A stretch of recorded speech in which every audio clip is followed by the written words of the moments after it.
In early August, our province was called to action when a forest fire started in southwestern Nova Scotia. This has been one of the longest fires in decades in our province, and Nova Scotians have responded, as they always do, by coming together. The DNR staff in Nova Scotia, the many volunteers from across Atlantic Canada, the fire bombers that came in from Quebec as well as New Brunswick and Newfoundland, our volunteer fire service who do such an outstanding job day in and day out as first responders, went above and beyond the call of duty.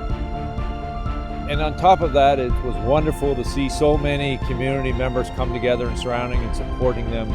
You showed the best of what Nova Scotia is about. I want to say thank you for all of the work that you've done to ensure that these fires are brought under control and that we can now very quickly begin to enjoy the beauty of our forest once again. Thank you again on behalf of all Nova Scotians.